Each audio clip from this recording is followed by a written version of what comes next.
आजच्या कार्यक्रमाचे अध्यक्ष श्री सामंत साहेब, मंचावर उपस्थित सर्व सन्माननीय अतिथी आणि पत्रकार मित्रांनो, सर्वप्रथम मी सर्वांना पत्रकार दिनाच्या, मराठी पत्रकार दिनाच्या हार्दिक शुभेच्छा देतो. आवाज येतोय? हा येतो. सर्वांना पत्रकार दिनाच्या मनापासून शुभेच्छा. नवीन वर्षाच्याही सर्वांना शुभेच्छा. पत्रकार दिन म्हणजे पत्रकारांसाठी खरोखर सन्मानाची गोष्ट आहे की वर्षातनं कुठला तरी एक दिवस येतो की जो आपल्यासाठी सेलिब्रेशनचा दिवस असतो. तसंच सेलिब्रेशन आमचं पोलीस स्थापना दिन सुद्धा 2 तारखेपासून सुरू आहे. पोलीस स्थापना दिनाचा सप्ताह जो आहे, तर दोन्ही आपलं सोबतच आलेलं आहे. आणि माझ्या मते पत्रकारांचं काम आणि पोलिसांचं काम, बऱ्याचशा कामाचं स्वरूप जे आहे ते सारखंच आहे. खास करून जे क्राईम रिपोर्टिंग करतात, बऱ्याच वेळा पत्रकार जे आहे पोलिसांच्या अगोदर घटनास्थळावर पोहोचलेले असतात आणि बरीचशी जी माहिती असते आम्हाला पत्रकारांकडून येत असते. या ठिकाणी असं झालेलं आहे किंवा या ठिकाणी असं होण्याची शक्यता आहे, अशी सुद्धा माहिती जी आहे ती आम्हाला पत्रकारांकडूनच प्राप्त होत असते. तर त्यामुळे आमचं जीवन गव्हर्नमेंट सर्व्हिसमध्ये आहे. सर्वांना माहिती की पोलिसांचं जीवन खडतर आहे. 24 तास 24/7 प्रत्येक अधिकारी कर्मचारी कायद्याने ड्युटीवर असतो, हजर राहावं लागतं आणि तेच काम जे आहे ते तुम्हालाही करावं लागतं. तेवढ्याच तळमळीनं तेवढी धडपड करून आणि अल्प पगारामध्ये, आम्हाला गव्हर्नमेंटचा पगार आहे, सिक्युरिटी आहे, सगळ्या गोष्टी चांगल्या आहेत आणि आम्ही ते करत असतो. परंतु तुम्ही सुद्धा तेवढ्याच तळमळीनं आपलं कर्तव्य बजावत असतात. त्या सर्व कामासाठी, तुमच्या तळमळीसाठी, तुमच्या धडपडीसाठी मी खरोखर तुमचं कौतुक करतो, शुभेच्छा देतो. आता ज्यांचा माझ्या हस्ते, साहेबांच्या हस्ते जो सन्मान झाला त्यांचं पण अभिनंदन करतो. इथं असणारे उपस्थित जे सर्वच पत्रकार आहे, जवळपास सर्वांनाच मी वैयक्तिकरित्या चांगलं ओळखतो. प्रत्येकाचं काम पण मला चांगलं माहिती आहे.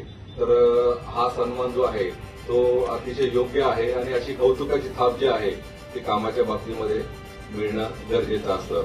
आणि दुसरी गोष्ट म्हणजे आमचे जे पोलीस अधिकारी आहे, पोलीस अधिकाऱ्यांना बोलवून त्यांचंही कौतुक केलं, ते त्याबद्दल मी पण धन्यवाद देतो.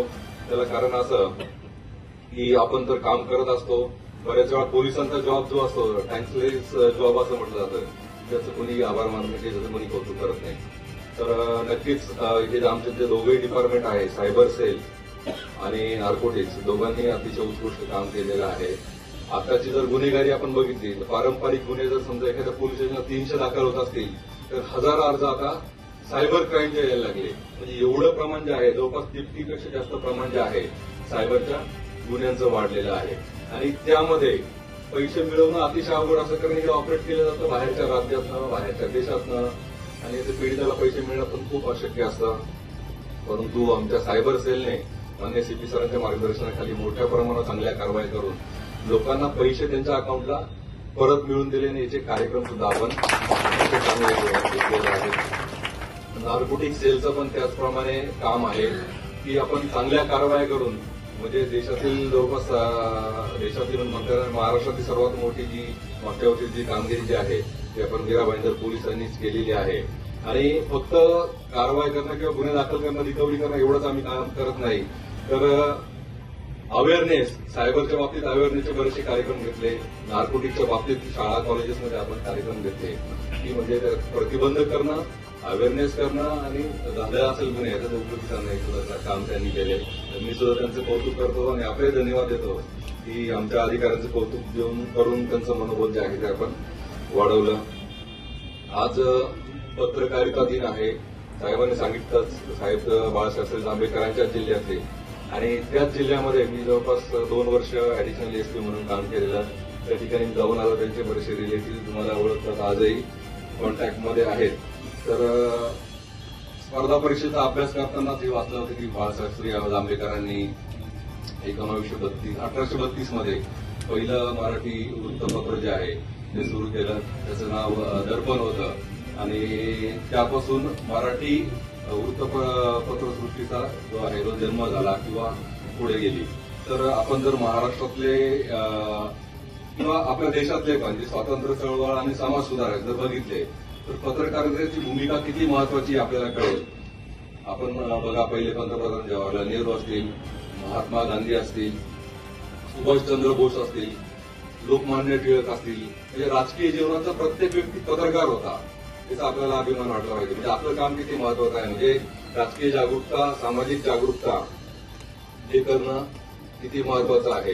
डॉक्टर बाबासाहेब आंबेडकर आहेत तिथं, तर सर्व त्यांचं राजकीय कार्य करून, सामाजिक कार्य करून पत्रकारिता सुद्धा करत होते, लेखन कार्य सुद्धा ते करत होते. आणि एक जागरूक पत्रकारिता समाजामध्ये चांगले पॉझिटिव्ह बदल जे आहे ते नक्कीच घडून आणू शकतो.